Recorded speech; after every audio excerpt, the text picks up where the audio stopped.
Okay, before we get into the podcast this week, I just want to thank our sponsor for the month, Triptych Press. Our buddies over at Triptych Press specialize in getting new businesses up and running, as well as keeping old businesses running.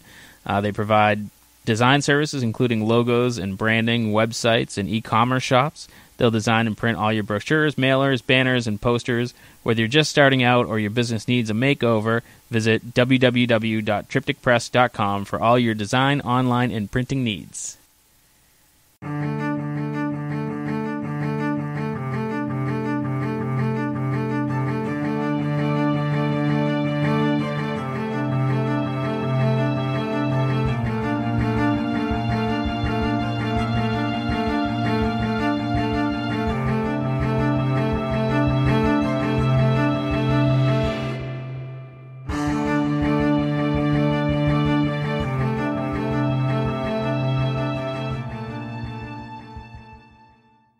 Okay, welcome back, Inebri-arts. This is Andy of the Inebri-art podcast, and we are recording today at the Mayflower Brewery right here in Plymouth. If you like craft beer, it is a great place. I highly recommend. The porter is phenomenal, and drinking their Waggle Dance, which is a new honey farm ale, I believe. And this is kind of a returning guest, sort of. Way back, episode 8.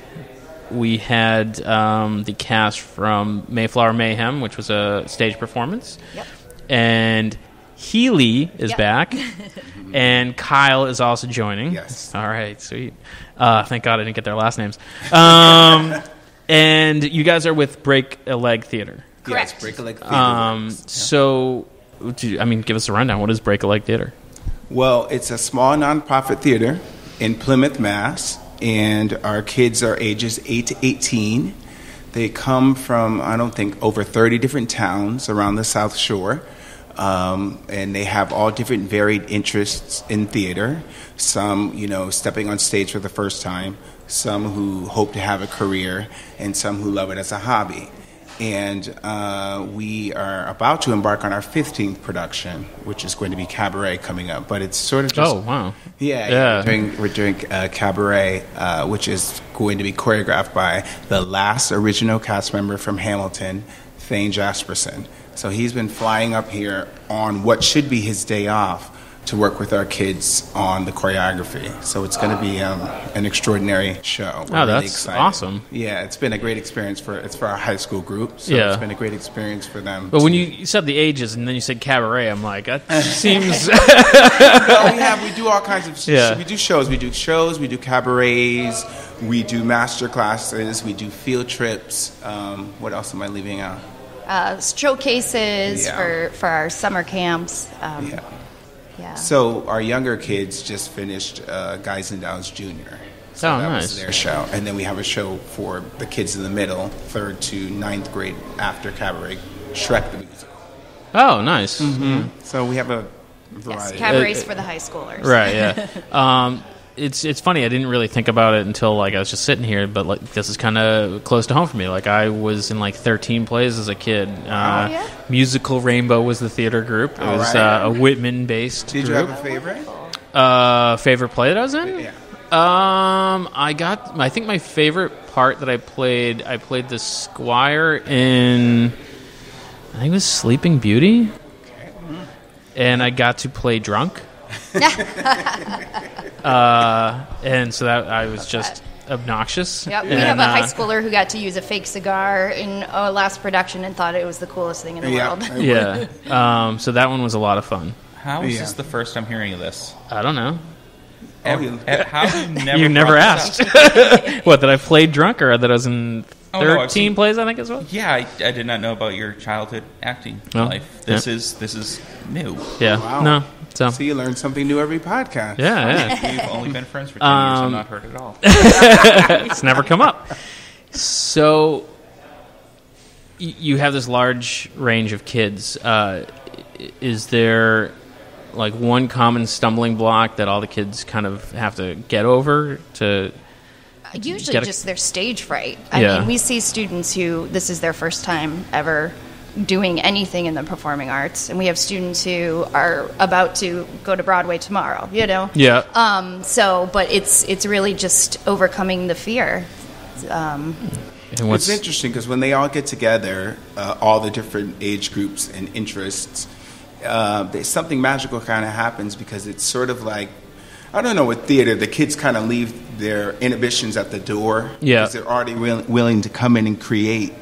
And so it's been nice to see the walls come down, and they put their phones down, and they're acting and they're emoting and they're singing, and it's kind of interesting that we've gotten to this point now where we have almost over 90, because we met in children's theater in 3rd and 4th grade. Oh, shut up! Really? Yeah, we in did. Connecticut. That's cool. Yeah, and so I think that feeling, we were in our theater group all the way through high school as well. Yeah. And then we went and had our separate, lives, but we always kept in touch, and it was always a dream to maybe start one of these one day. And so when the opportunity came, it was just an idea, and I think we went into it remembering the sentiment that we had when we were in ours as kids. Now, when you guys were in children's theater, did you already know, be like, this is what I want to do, or were you just kind of having fun? For me, it took until high school to know that that's what I wanted to pursue full-time out of college, or for college and out of college. But it was my favorite hobby growing up, for sure. And we started to, in high school, we lived in Connecticut. We were a train ride away from New York City, so we would so you could go up all the time. Yep. We'd go see Broadway shows together all the time. We'd sneak in during intermission. Yeah. And then it was my dream. I think I did know subconsciously, after my first show, I remember the curtain fell, and I burst into tears, and I just didn't know why. And I think that was probably a moment where I realized, wow, this means more, but I didn't know it. And then I thought it was going to be a teacher. When I called my mom one day when I was in college and said, Mom, I've been doing it all my life. It's what I want to do. And was she supportive, or? She was, a little hesitant, but she said, okay. And so I switched my major because I was a music ed major. Yeah. And then I switched to musical theater. And, I got to achieve the dream of Broadway. I got to Broadway. And so it was a culmination of a dream and a beautiful moment, but I don't know at the start of my career if I knew that's what I wanted to do when I first stepped on stage. It sort of came to me as I got older. You said you were on Broadway. What were you in? I was in The Lion King for almost 17 years. 5 Oh, different wow. productions, the Broadway production, the original Las Vegas production, the national tour, but I first got the job at the Pantages Theater in Hollywood. Yeah. And then I also did the Taiwan production. So they've been very, very good to me. Oh, wow. Yeah. So that's obviously like a little bonus to be able to travel to all these places. Yeah. What brought you back here? Well, so I live in New York City. I'm just recently kind of moving up here because our program is growing so much. But when we started this, I was still living in New York and commuting back every week. Oh, wow. Okay. At first on the bus, and then I was like, I can't do the bus anymore. On the commuter flight. Oh, the Fung Wat bus has such a good reputation. We didn't get that bad. No. It's only crashed a few times. Kyle got an injury on the road too, and ended up going into corporate America and learned quickly that that's not the place for him. Yeah. And I had just sort of I was interested in a career change at that time, and we had talked, and I said, come on up, let's just try something up here. And little did we know, this was just 3 years ago, and it's taken off a lot. We were like, well, how are we going to get kids? So because of my Broadway connections, I asked 2 of my friends to come up and kind of just sing in the show. Mm-hmm. And so 2 of my friends agreed. One of my best friend, he's in Frozen.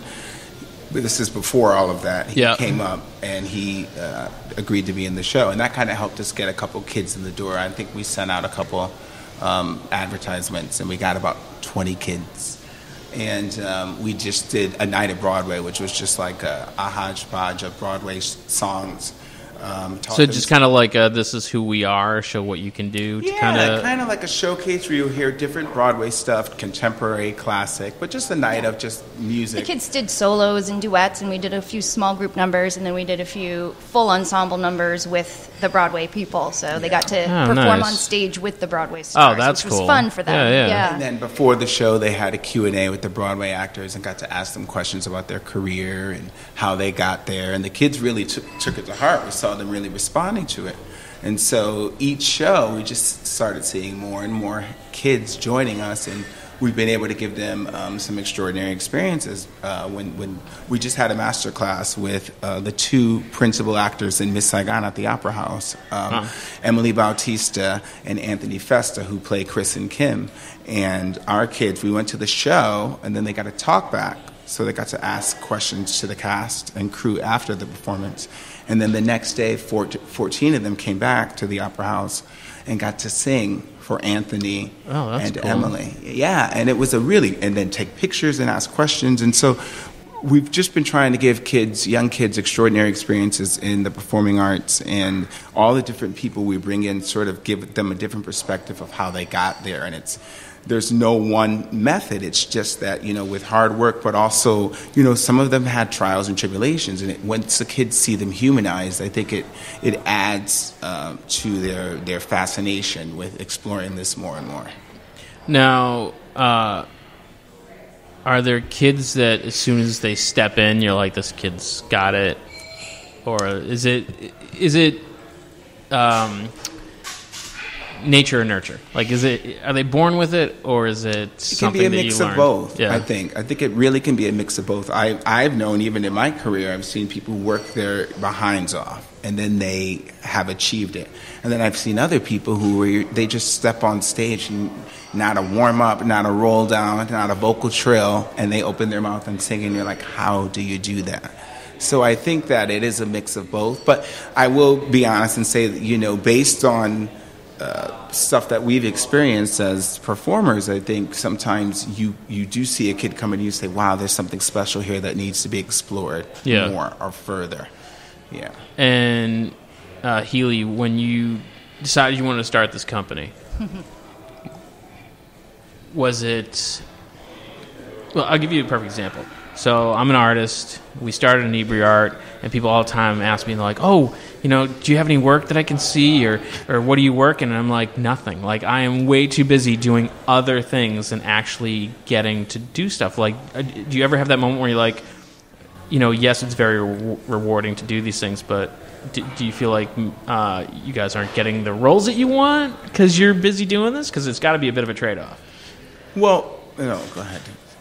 Well, I mean, yes, the busier we've become, the more of a full-time job it has been. Yeah. So both of us have had to take a step back from the performance side, and we're moving to the director side. But alongside of that, we're also trying, just the two of us, run this, company that's expanding drastically.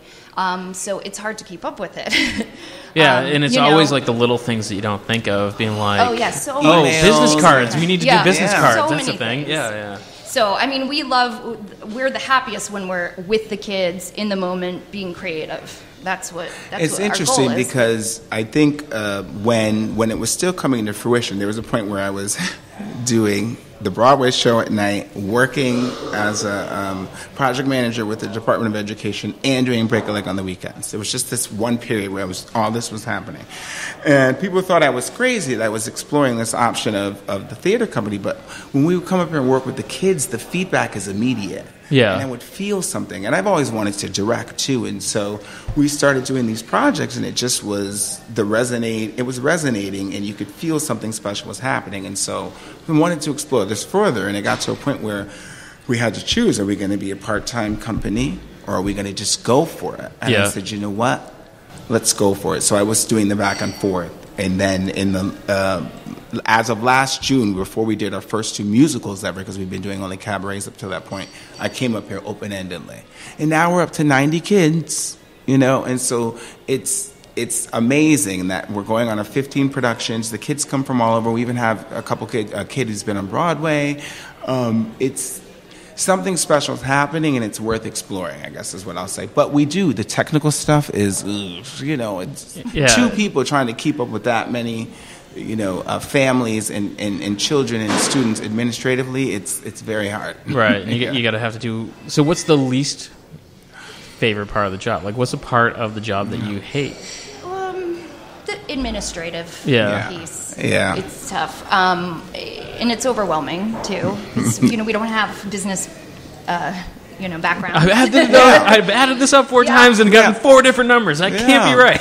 And in the meantime, we also decided to convert to a nonprofit. And that was a lot of work to get that underway. And we're still figuring it out as we go. Yeah. But the ride has been wonderful. And it's just a lot of things that come up in the day-to-day that you have to be prepared for while you're also trying to artistically figure out where the company's going. Mm-hmm. And we love to meet our kids and our families where they're at, and together we figured this out. It's been a collective effort. I mean, right now it's amazing. Our drama mamas and papas, as we call them. Mamas and papas? They're building boats for us. They are doing amazing things. They're helping out with costumes. We have an amazing mom who's like an artist when it comes to costumes. And the parents just come together, and they've been amazing in helping this grow too. So it's fascinating to go from just nothing to all these people believing in the mission and on board, and it's amazing.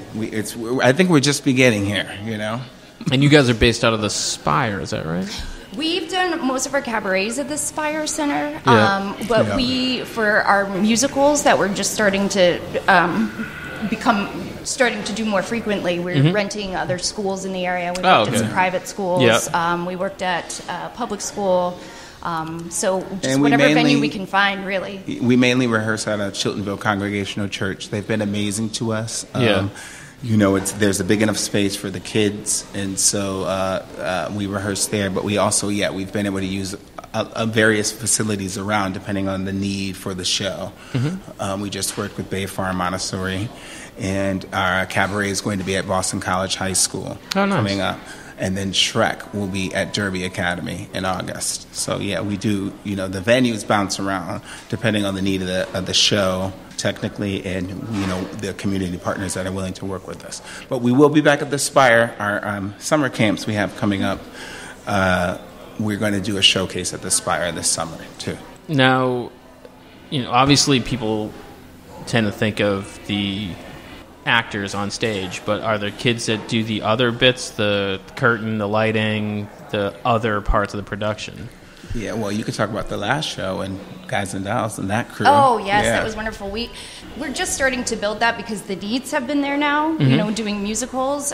So we've actually hired a couple of our alumni who just graduated last year to come back and work on some of the technical elements. You guys have only been around 3 years. You have alumni already? We do. It's very loyal. It's interesting. They're very loyal, and they come back and they're going to teach this summer at our camps. Oh, that's awesome. Studying theater. One in Buffalo and one in New York City proper. One of the best things I think that we've done, we were hesitant to do it at first, but when we started with these cabarets and we didn't have a big student load, we mixed ages. We opened it to ages 8 to 18, and we weren't sure how mixing the age groups would work out. And it was the best thing we ever did because the little kids have somebody to look up to. They look up to the high school students. And the high school students that we have are very nurturing and excited about the younger kids.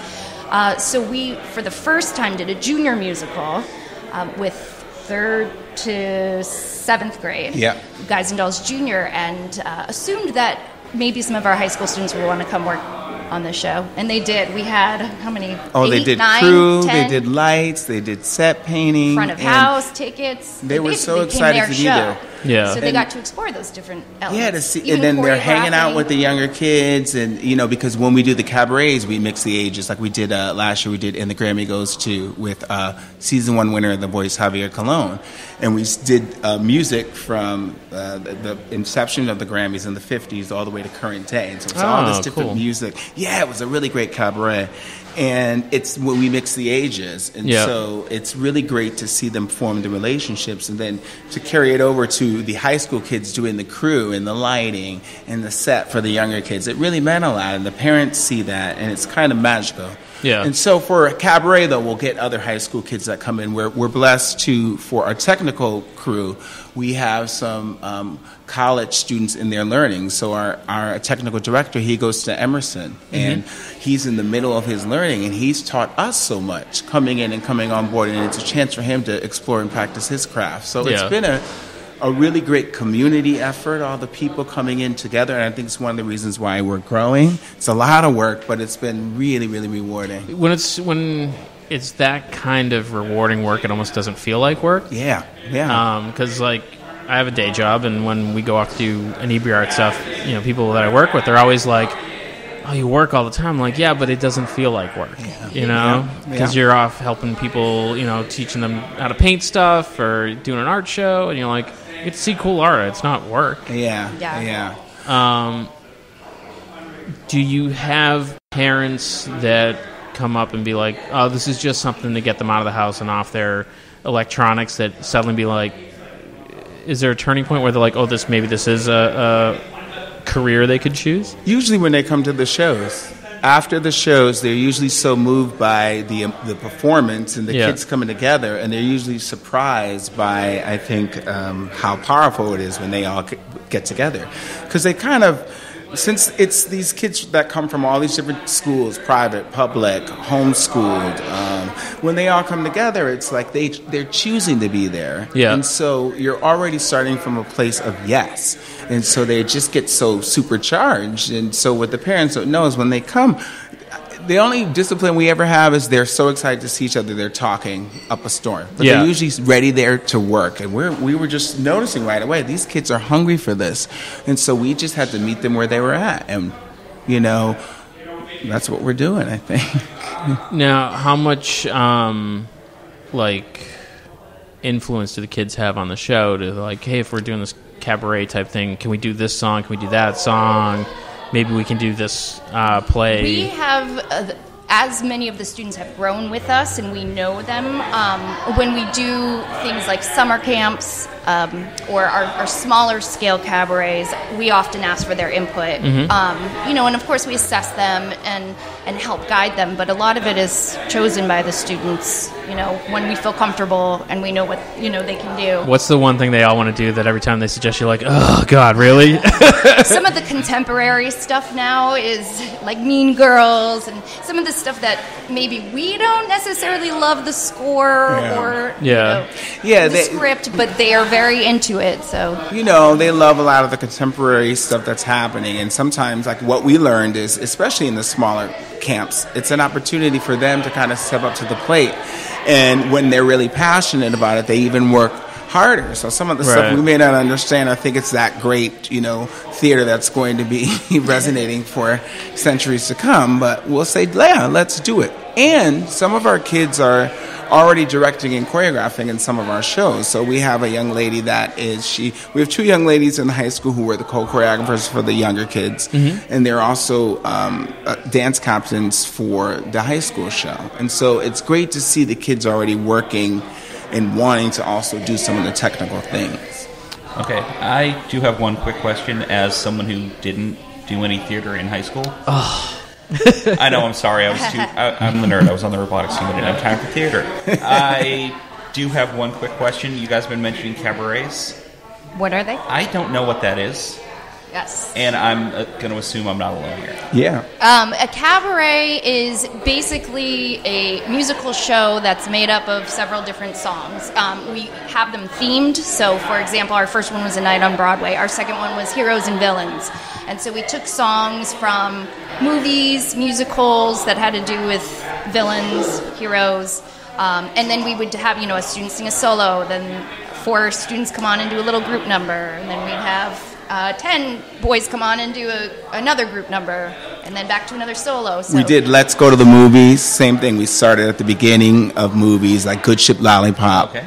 And then we did music all the way to like 2018 Moana. Like La La Land or something. Yeah. We did all. And it's James great Bond. because nice. then you can bring your grandmother. The kids want to come because there's stuff for them. Then, mom and dad, like Eye of the Tiger comes on and dad's like, yeah! It's like, something for everybody. Yeah, it's fun because we get to create these moments on stage. They've kind of become iconic for us. So the other wonderful thing about what happened with that too is that we have the kids come in and audition, and then we pick the songs for them, and that I think has been artistically one of our strong points. Kyle and I, as directors, has been casting and choosing what we think would be challenging but doable for students, and because of that, it's an individualistic approach for the kids. So it's become almost more of a performing arts training program than just let's put on a big show with a lot of pizzazz. And our retention is very high. The kids, they come and they don't leave. I mean, we still have kids from our very first production, 15 productions ago. We'll be 4 years old in September, who are still with us. And so that's when we knew it was more than just a theater company. We were providing a place for them to really be validated in who they are. And you inadvertently, I shouldn't say inadvertently because I don't know what your intent was, but you create a community where I'm sure they, because you said they're from 30 different towns? Yeah. So you have friends who would have never met before. Yeah. And just all sorts of connections. They're going actually tomorrow night, tonight, the cabaret cast is out bowling. They just made plans on. Is that what? Bowling. Oh, bowling. Yeah. I thought you said rolling. I'm like, isn't that a drug thing? We've seen some major friendships form. Yeah. And kids that would otherwise have not met each other. Maybe not even found their crowd because, theater kids are different than, the sports group. But, then we bring Thane in, and I told him, I said, I'm bringing Thane in from New York to work with you. I said, it's not going to be easy. I said, he's going to push you. He's going to challenge you. You're getting an opportunity to work with someone who he was on So You Think You Can Dance. You know what I mean? He's the original cast of Newsies, and now he's in Hamilton. He's Samuel Seabury.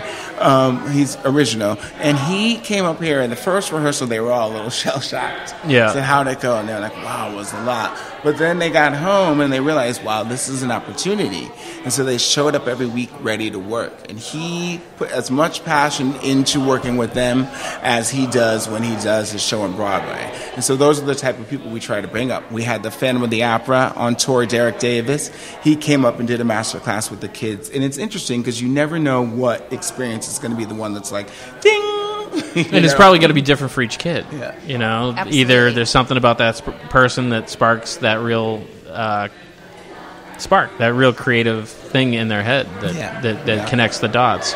And since The Lion King's coming back up, which is full circle for me because I've played the Boston Opera House all 3 times that it's been here prior, and this time I'll be bringing my kids. So it's kind of like... Oh, that's cool. And I still have friends in the company, so we'll plan some great master classes for them. So they'll get to take some Ailey dance and, some singing classes. But it'll be full circle, kind of, to bring them. Whoever thought? Yeah. Yeah, I think we also tapping into some of the Broadway talent that we've brought up here kind of has attracted the nerds of all theater nerds, in the kids. Sure, yeah. It's the ones that have that real passion and know who these people are. Yeah. So that's been really cool to have all these kids come in that share this same passion. And one of my favorite moments was walking into summer camp, and I saw about 20 of the same bags that were all musical theater playbill bags. They're all the same, just lined up. And it's like, oh, we found out, we've created a home for these kids that you wouldn't necessarily know exist here on the South Shore, but there are a lot of we keep them well-rounded because we also did some TV master classes that Pack TV with on camera. So we had Dan Hall, who's on The Young and the Restless. When he was back here, he's a friend of ours growing up. When he was back visiting his parents, he came up and did an on-camera master class and taught them about acting on TV. And we picked little scenes out, and they got to perform and then get the copy to take home. And we had one more class with a guy, Stephen Graybill, who was on the first season of Big Little Lies. He came up and did the same thing.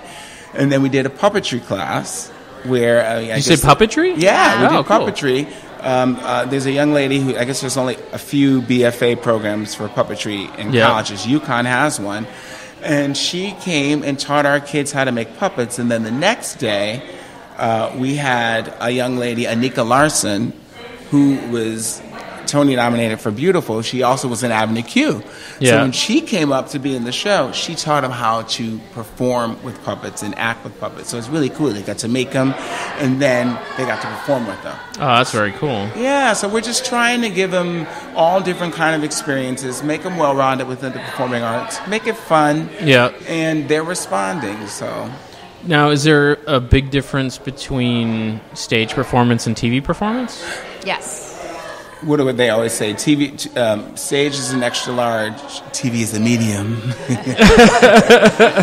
There's just not as much movement, projection. You know, it's a lot about facial expressions, stillness, up close. I mean, people, what you might not know, have to stand maybe 3 inches apart sometimes when they're filming. It's very awkward. Internalizing, repetition of takes, whereas theater is live. You know, you have to go out there and you have to tell that story from beginning to end. But both are impactful, you know? I mean, and it's interesting because you have kids that you see on camera and you're like, wow, I didn't know that they had that side. And so we're going to try to offer more of those. We want to bring them voiceover classes.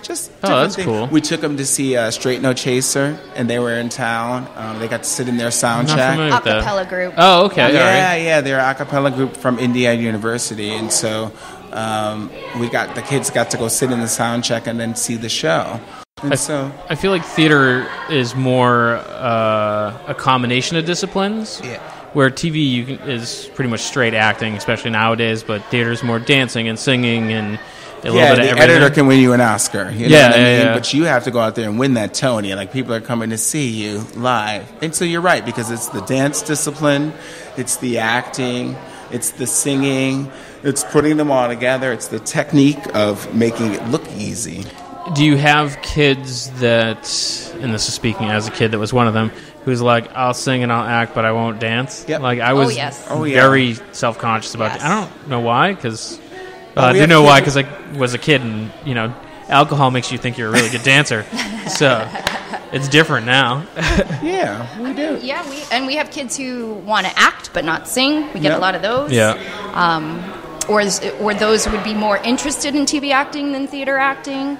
You definitely get some that give you parameters, and you work within it, and then you try to find ways to subtly... To kind of like push them outside that. And like, you got to sing. It's only like 4 bars, but you just got to sing it. We try to do it in a way where they don't even know they're doing it. Yeah. There's ways to kind of trick them into... And then the next thing you know, they're like, wait a minute, I just sang a solo. Did you just make me sing? Yeah, basically. But when they're ready, and you kind of will know when they're ready. It's fun to watch that, too. And then when you see the final performance, it's fun to watch their parents watch the kids, too. Yeah, we have a student coming up in Cabaret. When they started, they've probably been with us since the beginning. When they started, did not want to sing, just wanted to be on stage and a presence on stage, maybe say a line or two. And now we'll be debuting in a song with people backing them up. So it's really, that's when you know you're making these breakthroughs. And so they went from not singing to... being the lead in a song. Yeah. Wow, that's pretty impressive. And good feature, yeah. What was kind of like your biggest influence that got you into theater? Like, obviously you guys started young, but was there like one show? Was there an actor? Like, what was my brother, what was Lawrence, the spark that hit Lawrence you T. Rentz, he's passed away now, but he was a small-time actor. He had gotten some film at Success. He was in Silence of the Lambs with Anthony Hopkins. He played Agent Burroughs, and I, you know, he also did theater, and so I remember saying, wow, you know, he really was able to achieve it, and then he had an untimely passing, but that was a personal influence because I saw him do it, and he really loved it, and he was passionate about it and charismatic, and so that was probably one of my first specific influences. I remember being in 3rd grade, and my mom had seen an ad in the newspaper that was for a new theater company that was starting. It said, you know, acting classes, and she asked me if I wanted to do it, and I said, why would I want to do that? But it was something to try on a Saturday with my good friend, so I recruited her and said, let's just try it, and I walked in and had the best day of my life, and we're uber Broadway nerds. Like, we Yeah. still have all our playbills from all the shows because we grew up an hour away in Norwalk, Connecticut. Right. We used to go in and see everything. Our We saw generation Julie was Andrews. Les Miserables was very big on Broadway. new and big on Broadway when we were growing up. I think that's what was that got me when into Sam it. Riegel was in it? I'm not sure about that. I don't know about that. He played Research. The little kid, one of the little kids. Gavrage. Yeah. Oh, okay. He's a Possibly. voice actor now and voice director, and he's on a show that I you watch know, all the it's one time. of those juggernauts that keeps running, so there was a lot of people that got to play those roles. Yeah. And, you know, it's funny because we didn't take the kids to Les Mis, but the Les Mis cast, we had Jean Valjean, the director, Eponine, and Thenardier came and did a master class with our kids when they were in town. They traveled down here to Duxbury. Now you while get a we were lot here. of buy-in from these professional actors. Is it something that they look at as like paying their dues? As like, you know, someone was there for me, I'm going to be there for someone else. Is that kind of? Well, 17 years in the industry, you know, I made a lot of friends. And so when I started asking people to come, it was people that I knew were passionate about this and would want to give back. And so we did start paying very modest, and we still pay modest, but a percentage of our budget goes towards trying to bring them extraordinary experiences. But most people want to come and do it for very nearly, you know, nothing to what they would get paid doing it other places. And so we've been blessed that usually some of my friends are coming through on tour. Like my friend happened to be the director of the Les Miserables tour, so he was one of my dear friends from college. We went to Hart together, so he said So you can cash in a favor and be like, yeah. Well, I mean, also, like, I knew he, you know, we're just very, very good friends. And then sometimes it's a referral from a friend, but most of the time we've been fortunate enough that, you know, these connections have helped us build and build. So we're doing our first gala coming up in October, and L. Stephen Taylor, who plays Mufasa, he already came up last year and starred in our cabaret Rise Up, but he's going to come back and headline the gala. And we've had two of our guest artists have said they want to think about starting their own children's theater after coming. And working with the kids. They're very inspired too by it. I think it's very fulfilling for them because, you know, they get to show off what they've been working on, and they get to give back. They get to see results. And you recall when you did it, you know, through the kids. Exactly. It brings you back. It's nostalgic for them. Yeah. And they get it because they always say, you know, if I were in high school and I had someone like me coming, you know, I would be really dorking out about it, and they can connect with the kids that way. So it's been really cool, and I think along with building this, you know, all the student base, we've started to build a little known entity in New York now. I mean, one of our kids went to see a Broadway show and was wearing a Break-A-Leg T-shirt, and said one of the actors came out and said, "Oh, I know Break-A-Leg," which is like, wow, we're starting to be known. Were you like, holy crap, that's so weird? Yeah, that's to me. But it's great because they see that we've had other guest artists now, so it's kind of becoming a niche for them, a way for them to, you know, do something else besides just go on stage every single night. It always weirds me out when I find out other people are talking, like, and you kind of come up and people are like, "Oh, I was talking about you the other day." I'm like, "Ooh, were you?" And they're like, "No, it's good." Yeah, so that's awesome that you're kind of getting into that they're known for that. Yeah. Do you feel generally, this is kind of a general acting thing, so actors have to be able to pull, you know, emotions up whenever they need to. Do you feel that helps you relate to kids because you're kind of naturally empathetic? Well, yeah, because when you portray a character, you're trying to get to the truth of the character. The character could be doing horrific things that you disagree with, but your job is to get to the authentic nature of who that character is and portray why they did what they did. You don't get to comment on it on your real life. So as a result, I think actors kind of are able to relate to a lot of different things in a therapeutic way because you get to cathartically go through some of these things that these characters go through. For instance, if you're in Stephen Sondheim's Assassins, that musical, you're not going to go out and actually kill somebody, but you have to get to the logic of why these characters that he brings up who did these horrific things did what they did without commenting on it through your portrayal. I think that's funny that you say that, too. This is a little bit different. But my day job prior to Break-A-Leg Theater Works, for 13 years I worked in private education. And it's kind of beyond a tutoring center, but you can think of it that way. We provided one-on-one instruction for kids with learning disabilities. And they screened applicants for spelling strengths and this and that, but the background didn't necessarily matter. They didn't have to come from special education to get a job there, but they did a heavy training program.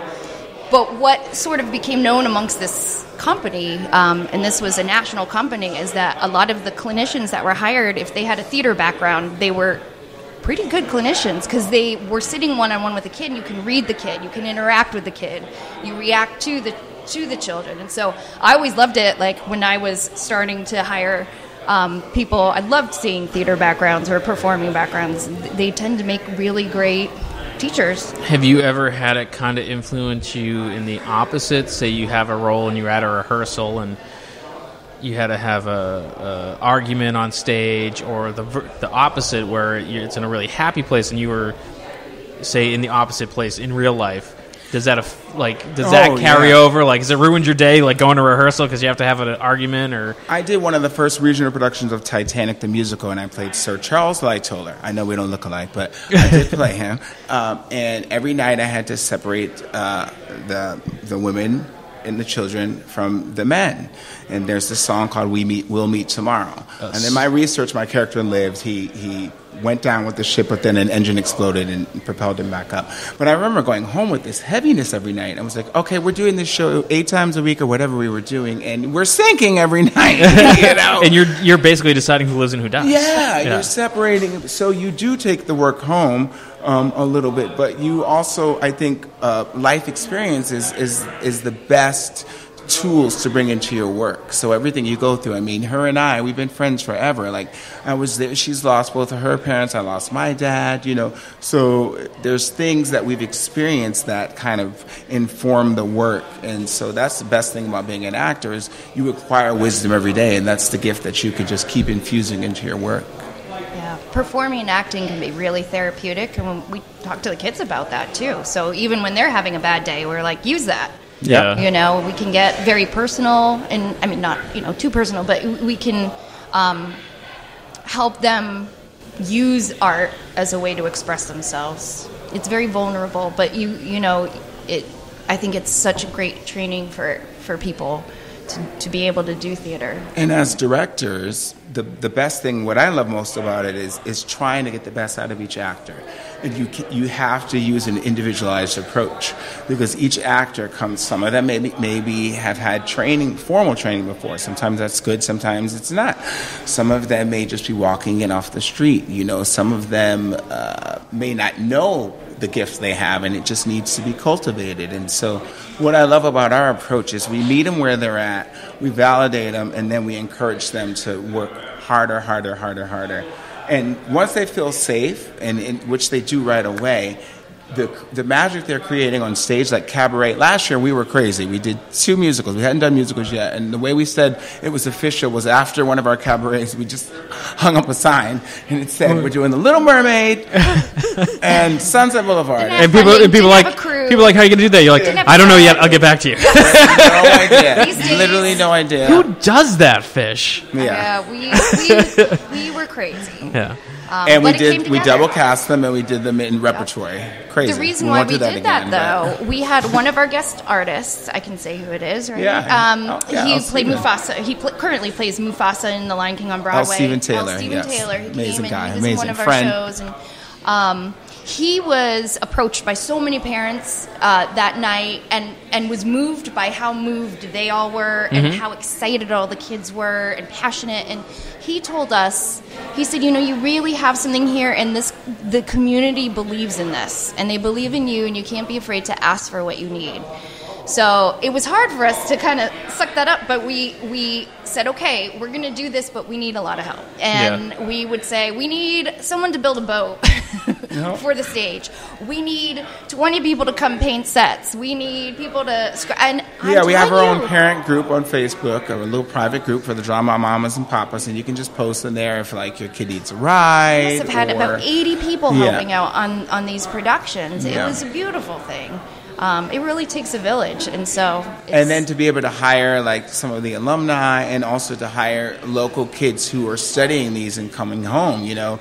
our stage manager goes to Suffolk, right? And then we have our production stage manager. She's an alumni.